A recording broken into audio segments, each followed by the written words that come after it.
How you doing, Sam? I'm good, yeah. Welcome to the media show. I'm good. What's up, guys? You tell us. This is that time of year, Sam, where it's like, okay, well, what are we going to talk to Sam about? I mean, I know there's a lot of stuff going on, but trade deadline's over. Draft is far away. We have stuff to ask you, but let me ask you this. What's top of mind for you this week? I am down in the lovely city of Los Angeles.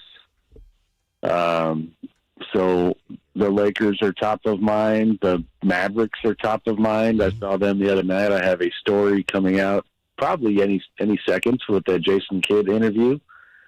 Nothing too deep, but I did enjoy it. You know, Jason talking about the goal of leading, Sacramento's favorite topic, Luka Doncic to a championship one day. So, I mean, that's where I've been, but there's obviously plenty going on. We got Philly looking good with James Harden, and the Boston Celtics all of a sudden are elite. So I don't know what direction you want to go. Yeah, well, I'll go to the Lakers because I wonder what your angle or what you're trying to unearth there, because obviously it looks broken, seems broken, the record shows it is.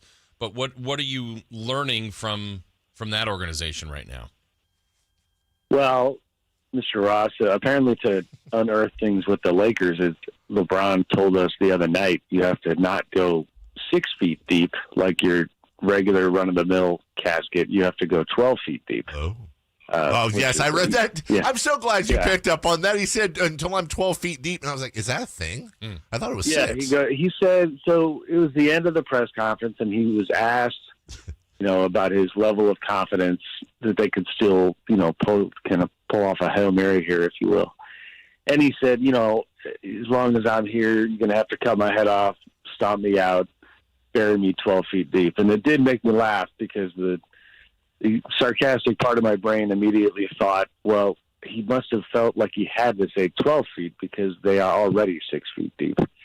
They're just up against it. I mean, to your question, Jay, we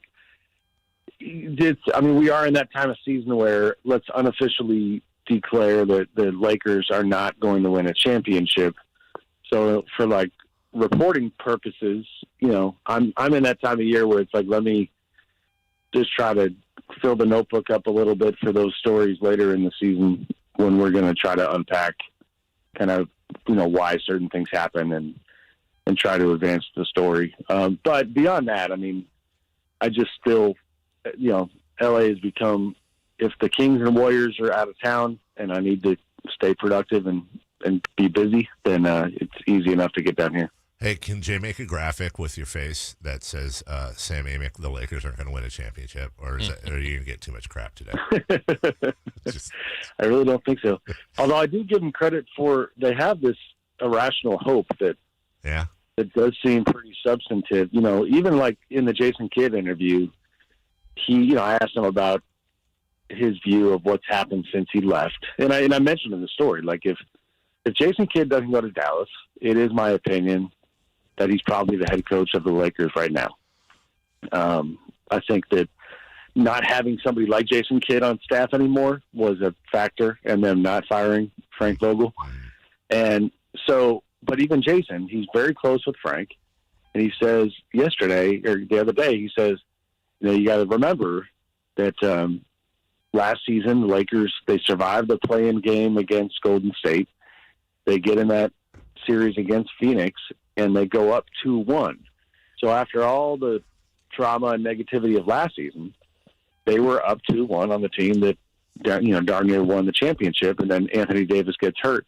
And, this has become one of the things that they hold on to as they try to imagine a world where this current Lakers group somehow pulls off a miracle here. Sam Amick with us. Sam, you mentioned all the things that you are following as a national NBA writer, but one of the things you didn't mention, Sam, and I'm tongue-in-cheeking a little bit, but we're in the midst right now. In fact, it's all but official that, you have DiMaggio's hitting streak. You have Pete Rose as the hit king. You have Wilt Chamberlain's 100 points. Maybe one of the most unbreakable records in sports is being set as we speak, as the Sacramento Kings streak for missing the playoffs is now going to be legal to drive here this year at 16. They will hold the record all to themselves. I feel like that's not getting enough press, Sam. National writers hate us. Always have. You want more attention on it, huh? Well, more attention on how perennially horrible this team is, yes. Yeah, I know, man. I know. 16 years, very long time. I think we might have talked about, did we talk about Dave, you're on vacation, running into Mr. Artest recently? Well, I know he was here while I was gone, yeah.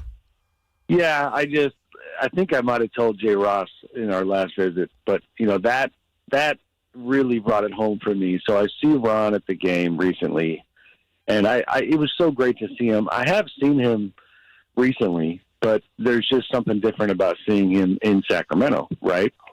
And so we say hello and catch up, and I was just having a little fun with him, saying, are you going to be putting your name in the coaching hat, if they make a change here, that kind of talk. And he kind of couldn't help himself. As he walked away, he looked at me and he says, I forgot, when was the last time they made the playoffs? He goes, was I on that team? Yes. He didn't forget. That's